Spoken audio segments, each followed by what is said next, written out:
Serial promo விமர்சனம். குழந்தையை யார் வளர்ப்பார்கள்? குடும்பத்தில் வெடித்த புதிய பிரச்சனை. வணக்கம் நண்பர்களே. இன்றைய ப்ரோமோ முழுக்க முழுக்க குடும்ப உணர்வுகள், உரிமை போராட்டம் மற்றும் அதிரடியான முடிவுகளால் நிரம்பியுள்ளது. இந்த ப்ரோமோவை பார்க்கும்போது ஒரு குழந்தையை மையமாக வைத்து குடும்பத்திற்குள் எவ்வளவு பெரிய மோதல் உருவாக முடியும் என்பதை மிகவும் அழுத்தமாக காட்டியிருக்கிறார்கள். ப்ரோமோவின் தொடக்கத்திலேயே இந்த குழந்தையை நாங்கள்தான் வளர்ப்போம் என்று மிகவும் உறுதியான முடிவை குடும்பத்தினர் அறிவிக்கிறார்கள். குறிப்பாக எங்க வீட்டு வாரிசு இந்த குழந்தை என்று கூறப்படும் வசனம் இந்த குழந்தையை அவர்கள் எவ்வளவு முக்கியமாக பார்க்கிறார்கள் என்பதை வெளிப்படுத்துகிறது. ஆனால் இந்த முடிவு அனைவருக்கும் ஏற்றதாக இல்லை.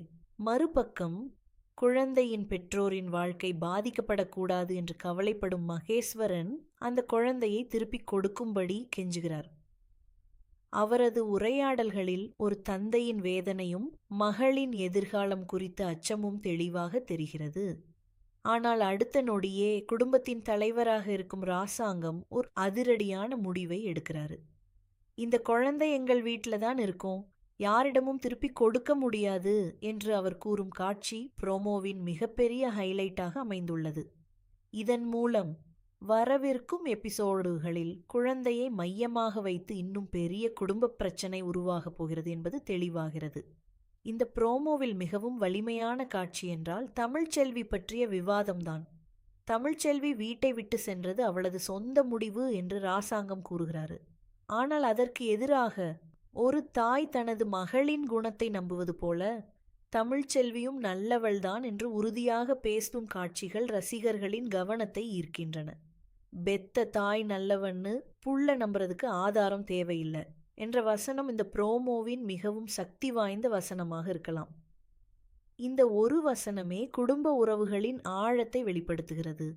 மேலும் மோகனாவிடம் குழந்தையை நல்லபடியாக வளர்க்க வேண்டும் என்று அனைவரின் முன்னிலையிலும் பொறுப்பு ஒப்படைக்கப்படுகிறது.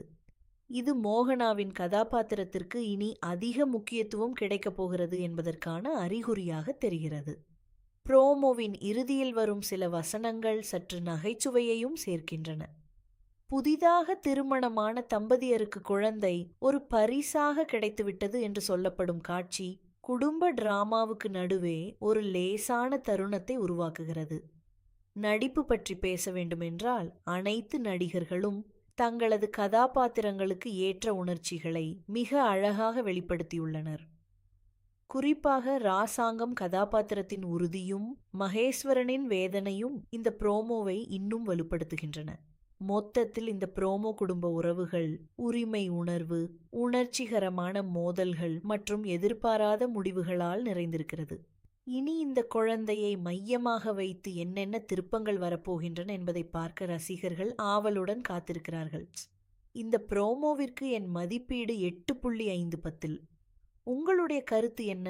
குழந்தை யாரிடம் வளர வேண்டும் என்று நீங்கள் நினைக்கிறீர்கள்? ராசாங்கத்தின் முடிவு சரியா? உங்கள் கருத்துக்களை கமெண்ட்